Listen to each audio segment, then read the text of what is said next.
सकते हैं लीनिंग के लिए। तो सिंपल सीधी सी बात है, ध्यान से सुनिए।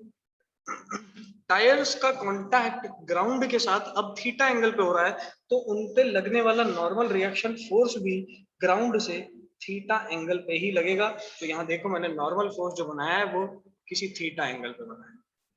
सेकेंडली, और कौन सा फोर्स इस पे एक्ट कर सकता है? तो देखिए गाड़ी लेफ्ट मुड़ रही है, तो रेडियली आउटवर्ड इस पे सेंट्रीफ्यूगल फोर्स लगता है जिसकी वैल्यू होती है mv स्क्वायर बाय आर। तो यहाँ से इस पे रेडियली आउटवर्ड मैंने फोर्स लगा दिया which is mv square by R. Radially outward जो इस पे फोर्स लगा that is mv square by R. कोई डाउट वाली बात नहीं है, बहुत आसान चीज है इसके अंदर। ग्रेविटी के द्वारा लगाया गया फोर्स हमेशा और हमेशा वर्टिकली डाउनवर्ड ही लगता है विच is mg। So mg force acting in the vertically downward direction, mv square by r which is centrifugal force acting radially outward, bracket में लिख रहा हूं देखो radially outward। ठीक है, मजे की बात पता है क्या है, ये mv square by r इतना घातक फोर्स है कि इसको हम स्पेस टेक्नोलॉजी के अंदर भी यूज करते हैं। अभी थोड़ी देर में एग्जांपल डिस्कस करेंगे, आपको और अच्छे से इंटरेस्ट आएगा क्लास के अंदर। mv square by r radially outward लग रहा है, नॉर्मल थीटा एंगल पे लग रहा है, और mg वर्टिकली डाउनवर्ड लग रहा है। fbd जब बनाऊंगा तो ये देखो FBD बनाते समय mg बाहर, ये vertically downward, mv square by r इधर, और normal force theta angle. So now you can see the free body diagram.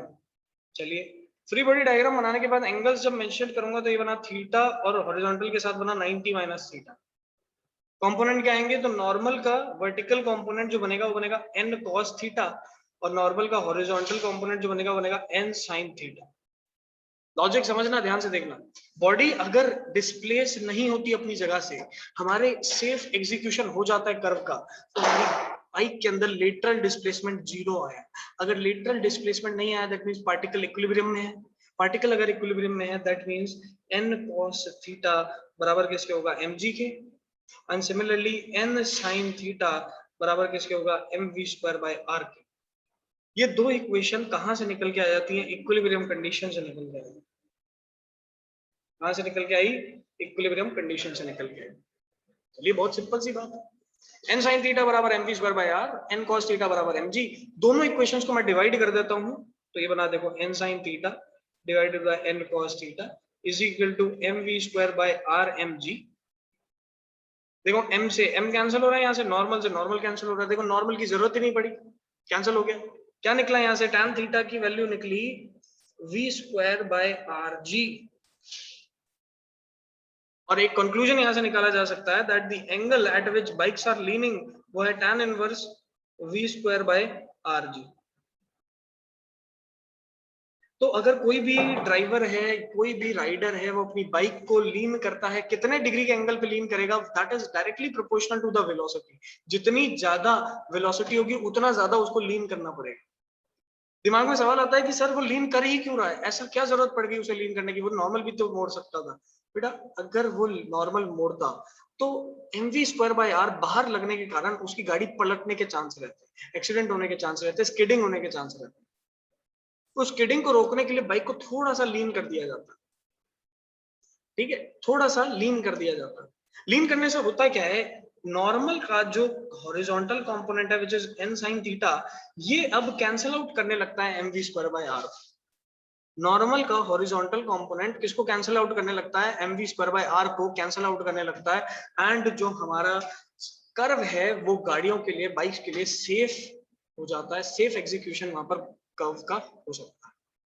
So basically, in leaning, we are increasing the normal, or we can say there is one component of normal.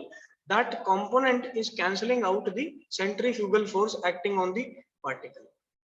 ठीक है, तो आपको इस चीज का ध्यान रखना है बहुत अच्छे से। That mv square by r, which is the centrifugal force trying to make the particle to overturn in the outward direction, but n sin theta, which is the component, horizontal component of normal, it is cancelling the centrifugal force acting on the bike, and ultimately thereby making the bike safe for execution of the horizontal curve present on the road. फटाफट बताइए, क्या यहाँ तक बात सबको clear होती है कि नहीं? यस और नो? हैंड रेज करके बताएं। बहुत बढ़िया, चलिए बहुत बढ़िया बात है।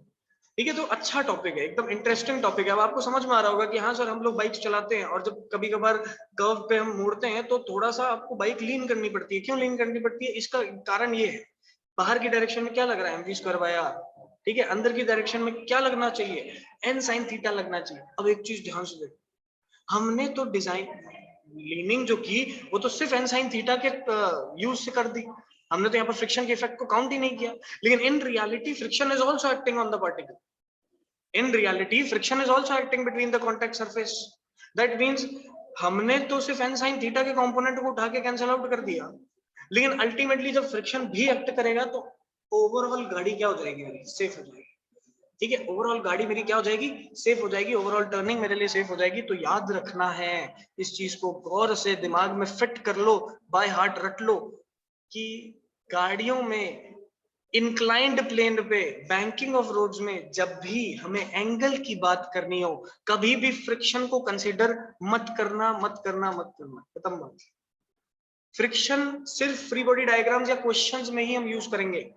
अगर कहीं पे भी एंगल की बात हो जाए तो you will not use friction for that calculation, क्योंकि हम जब भी डिजाइनिंग करते हैं हम फ्रिक्शन को अकाउंट नहीं करते। और ये चीज आपको यहाँ पर बात समझ में आ भी चुकी होगी। ठीक है, ये चीज यहाँ पर बात सबको समझ में आ गई होगी। फिजिक्स एक ऐसी चीज है जो कि आप डे टू डे लाइफ में ऑब्जर्व कर सकते हो। मैकेनिक्स तो बहुत आराम से कर सकते हो, अगर यहीं पे थर्मोडायनेमिक्स पढ़ रहे होते ना तो देखने में थोड़ी दिक्कत हो जाती, क्योंकि थर्मोडायनेमिक्स में अपन एक्सपेंशन ऑफ गैसेस वगैरह ये सब देखते हैं और गैसेस हमें दिखती नहीं है, तो थोड़ा समझना दिक्कत हो जाती है। लेकिन मैकेनिक्स तो हम डेली लाइफ में देख सकते हैं। ठीक है, तो मैकेनिक्स को पढ़ना आसान होता है कंपैरेटिवली मॉडर्न फिजिक्स के। मॉडर्न फिजिक्स थोड़ी सी टफ पड़ती है क्योंकि वो चीजें हम नहीं देख पाते। मैकेनिक्स, न्यूटोनियन मैकेनिक्स बहुत आसान है। चलिए नेक्स्ट हमारे पास टॉपिक आता है, कि टॉपिक नहीं है ये क्वेश्चन है, एचसी वर्मा के अंदर बहुत ही फेमस क्वेश्चन दे रखा है। ये क्वेश्चन क्या है पहले तो इसको समझेंगे। मैं यहाँ पर एक हेमिस्फेरिकल बोल बनाता हूँ, लेट अस सी।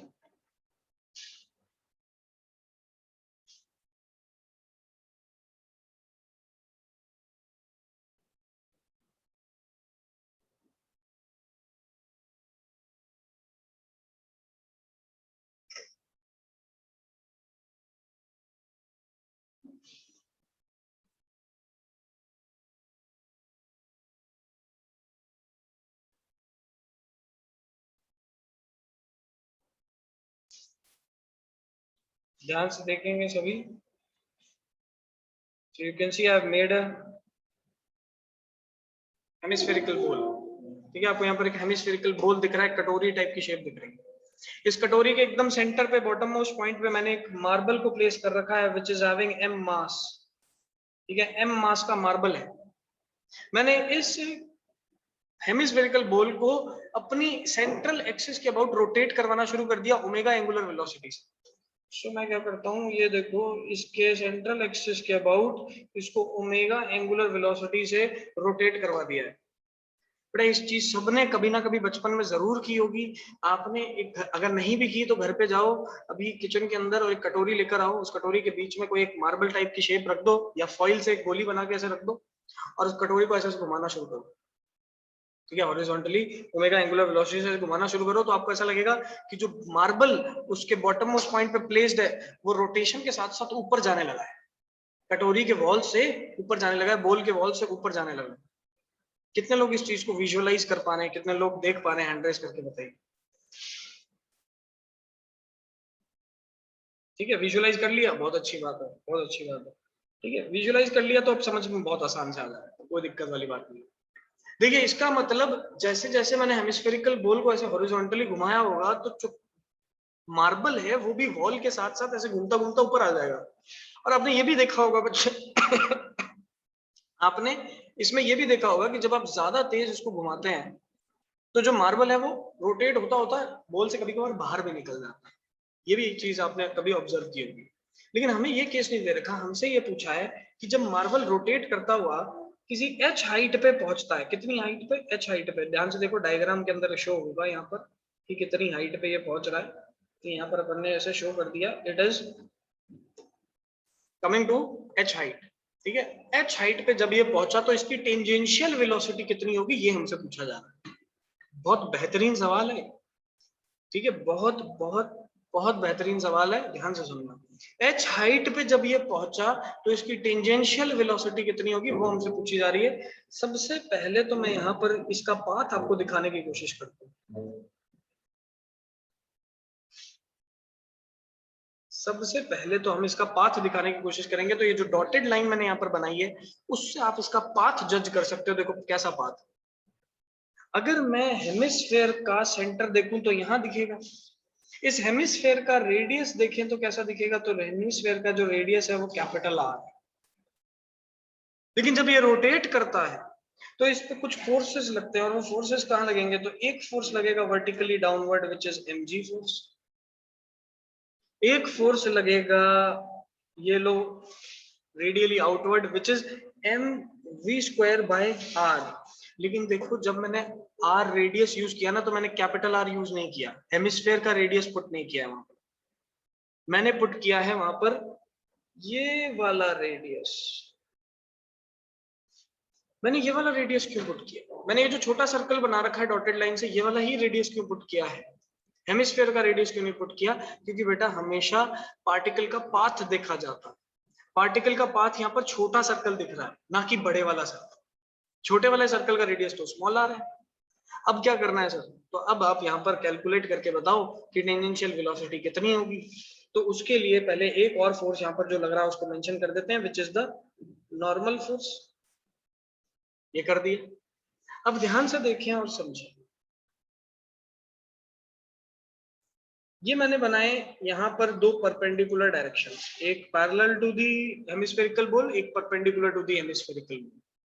इन परपेंडिकुलर डायरेक्शंस में मेरे को कंपोनेंट्स दिखेंगे, तो यहाँ पर अब मैं कंपोनेंट्स डालना शुरू करता हूँ। तो theta, this is 90 minus theta, this is again theta, and this is 90 minus theta. So no problem in it, सारे एंगल्स पता चल गए। अब क्या करना है, कंपोनेंट्स निकालना है। तो mg sin थीटा कंपोनेंट इधर, इधर आएगा मेरे पास mg cos theta component, mv square by R again sin theta component, then ऊपर मेरे को मिलेगा mv square by R cos theta component. तो आपको दिख रहे हैं यहाँ पर, मुझे तो नॉर्मल की वैल्यू ही नहीं चाहिए, मुझे तो टेंजेंशियल वेलोसिटी निकालनी है। So for calculation of the tangential velocity, I will equate the forces in the x direction. I will equate the forces in the x direction, जो कि आ जाएगा mv square by r cos theta बराबर mg sin theta। इन दोनों को क्या कर देना है, इक्वेट कर देना। जैसे इक्वेट किया m से m कैंसिल हो गया, v की वैल्यू आ जाती है under root of small R ji sine, sorry small R G tan theta.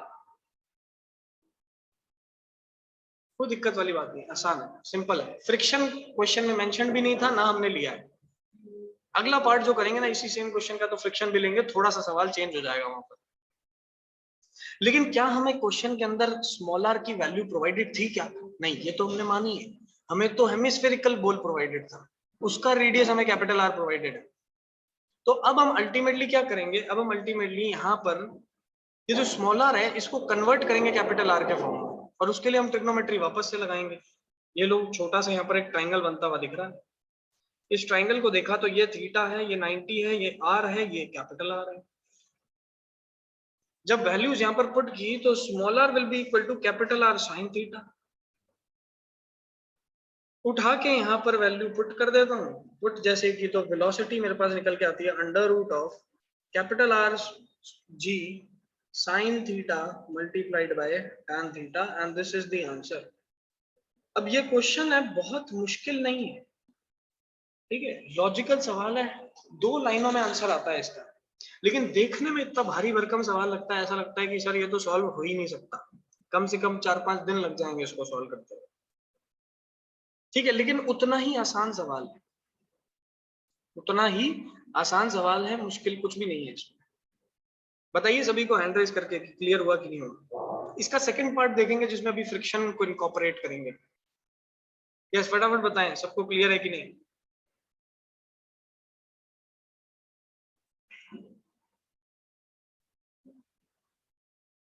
बहुत बढ़िया,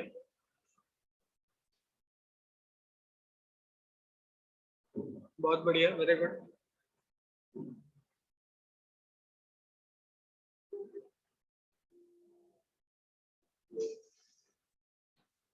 वेरी गुड वेरी गुड। चलिए यहाँ तक सबको क्लियर है। अब मैं डायग्राम को कॉपी कर लेता हूँ सबसे पहले, फिर अपन इसका सेकंड पार्ट सॉल्व करते हैं, वो भी मैं आपको एक्सप्लेन करता हूँ।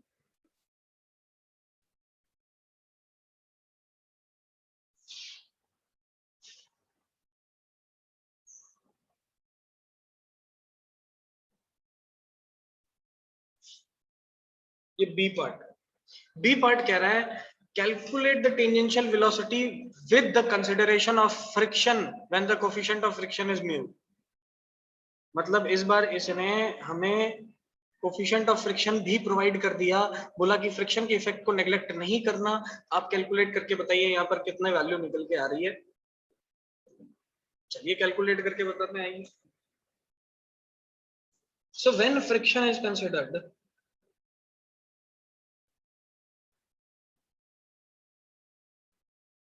व्हेन फ्रिक्शन इज कंसीडर्ड, जब फ्रिक्शन को हम यहाँ पर कंसीडर करेंगे तो फ्रिक्शन की डायरेक्शन क्या होगी, सबसे पहले यही देखना थोड़ा सा टफ पड़ जाता है, और इसी को देखते ही हमारे तो सारी इक्वेशंस वगैरह सब कुछ फॉर्म हो जाएगी, कोई दिक्कत नहीं।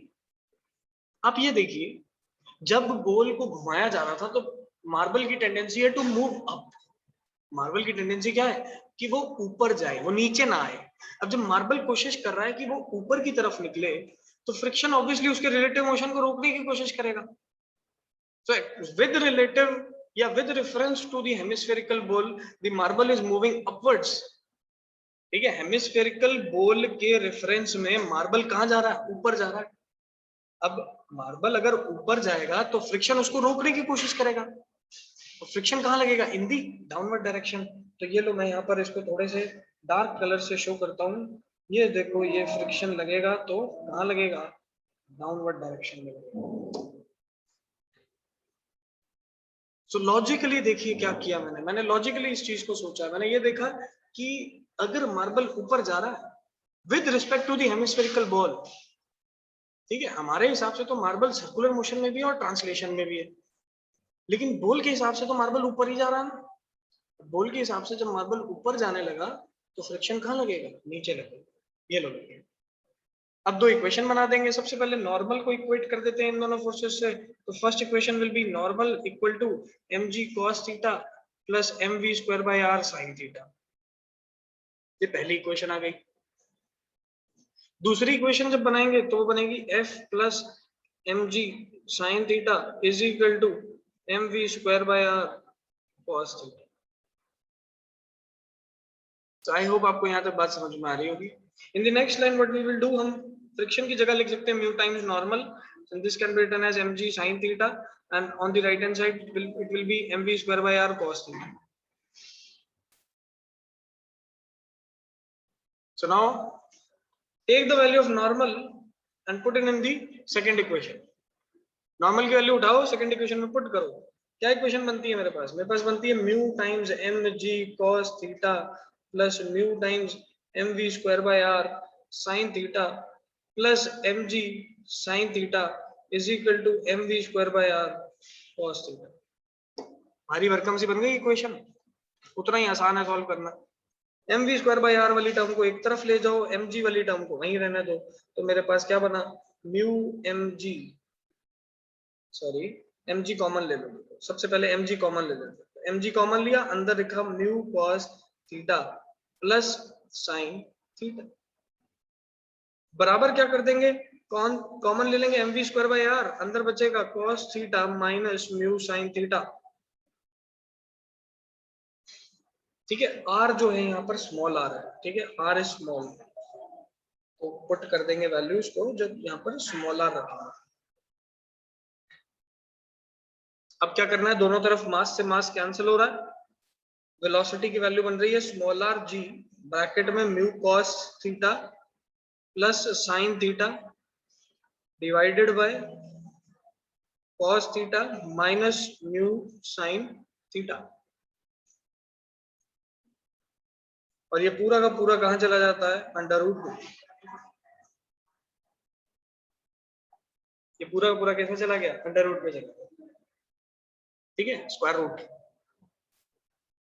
लेकिन सर यहाँ पर स्मॉल आर आपने यूज किया है, अभी अभी आपने बताया था कि हमें तो स्मॉल आर की वैल्यू पता ही नहीं है, तो हम वापस से वो जो ट्राइंगल यूज किया था उस ट्राइंगल को यूज करते हुए स्मॉल आर की वैल्यू कैपिटल आर में इंटरचेंज करेंगे, और कैपिटल आर में जब इसको इंटरचेंज किया जाता है तो स्मॉल आर की वैल्यू बनती है आर साइन थीटा, उठा के रख दो ऊपर वाली इक्वेशन में, तो फाइनल आपके पास वेलोसिटी जो है वो कैलकुलेट हो जाएगी, v will be equal to under root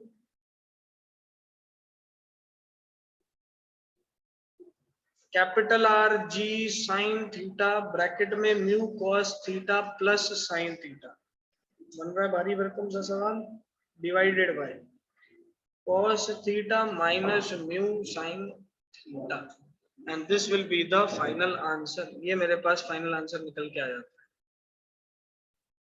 तो एक हेमिस्फेरिकल बॉल में जब किसी m मास के मार्बल को घुमाया जाता है तो वो h हाइट पे पहुंचने पे कितनी वेलोसिटी को अटेन कर चुका होता है, कितनी वेलोसिटी को अटेन कर चुका होता है, उसको निकालने का फॉर्मूला है मेरे पास है, which is depending upon the radius of hemispherical ball, gravitational acceleration, coefficient of friction and the angle which it makes from the vertical। I hope यहाँ तक बात सबको क्लियर हुई होगी। एक बार फटाफट हैंड रेज करके मुझे बताएंगे।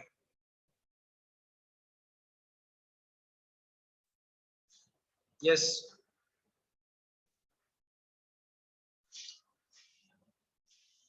सबसे इंपॉर्टेंट काम क्या है? इक्वेशंस और एफबीडी बनाना। अगर एफबीडी बनाना और इक्वेशंस बनाना आप सीख गए ना, तो फिर इसके अंदर कुछ भी मुश्किल वाली बात नहीं। उसके बाद तो प्लस माइनस मल्टीप्लाई डिवाइड ही करना होता है। सबसे पहले फोर्सेस, एंगल्स एंड इक्वेशंस, ये बना लिया, उसके बाद सिर्फ प्लस माइनस मल्टीप्लाई डिवाइड है। तो सर ये कैसे आएगा? इसको सीखने के लिए आप ऐसे समझें कि आपको कम से कम इस चैप्टर के 300 से 400 क्वेश्चन को प्रैक्टिस करना पड़ेगा अलग अलग, तब जाके आपको उस लेवल का कॉन्फिडेंस आएगा कि हाँ सर सारी चीजें, सारे क्वेश्चन अब हम सॉल्व कर सकते हैं। ठीक है, मैकेनिक्स एक ऐसी चीज है जो कि हर बार आपको अलग क्वेश्चन बना के दे सकती है। इनफाइनाइट अमाउंट ऑफ क्वेश्चंस बन सकते हैं मैकेनिक्स में से, कभी रिपीटेशन नहीं होगा। तो उसको कैसे सॉल्व करेंगे? उसके लिए आपको प्रैक्टिस आनी चाहिए। प्रैक्टिस कैसे आएगी? आप डिफरेंट डिफरेंट क्वेश्चंस अलग अलग बुक से ट्राई करते रहो, सॉल्व करते रहो। किसी को कोई डाउट है आज की क्लास में तो मुझे बता सकता है फटाफट। फिर इसके बाद अपन लास्ट टॉपिक देखते हैं, फिर खत्म करते हैं।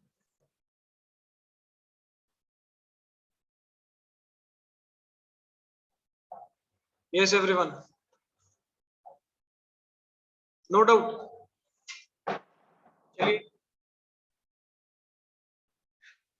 तो हमारा लास्ट टॉपिक क्या है सर? ये सेंट्रीफ्यूगल फोर्स का यूज और कहाँ पे किया जाता है? तो पहले मैं आपको एक्सप्लेन करता हूँ। आर्टिफिशियल ग्रेविटी क्रिएट की जाती है with the use of centrifugal force. अब हम जानते हैं स्पेस में less gravity region, zero gravity region के अंदर कोई एस्ट्रोनॉट होता है तो उस पर ग्रेविटी के द्वारा लगा गया कोई भी फोर्स नहीं एक्ट करता।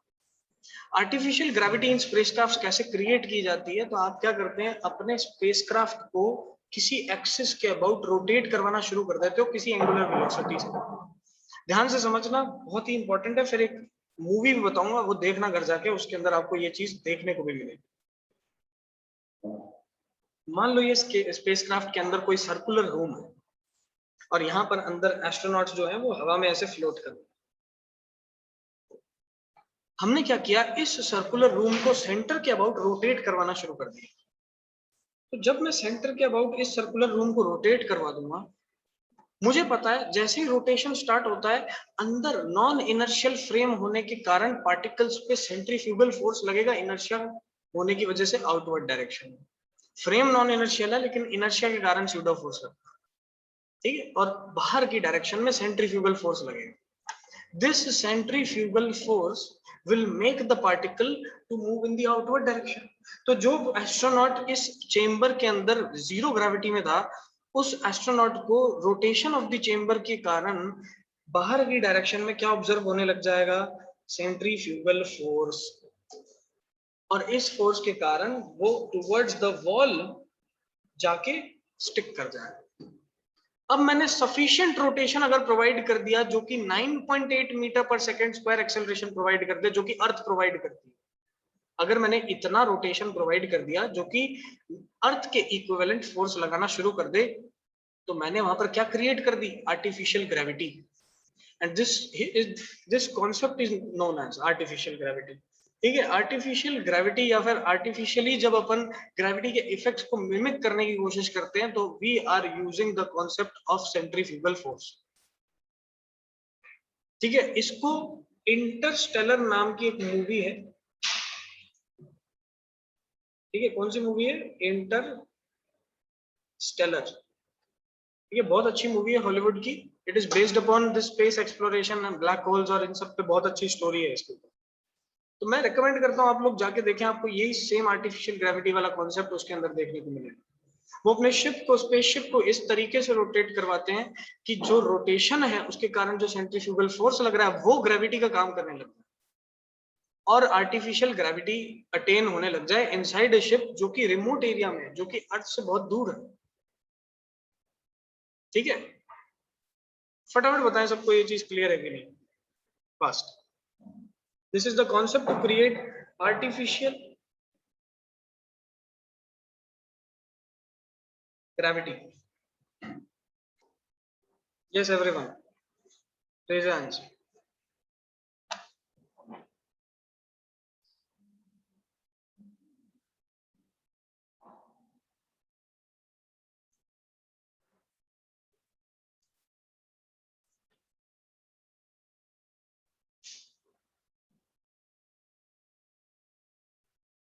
चलिए, यहाँ तक बात सबको क्लियर होती है?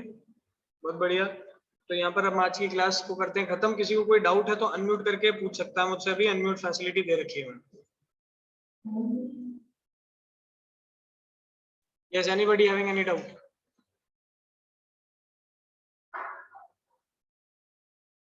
No doubt.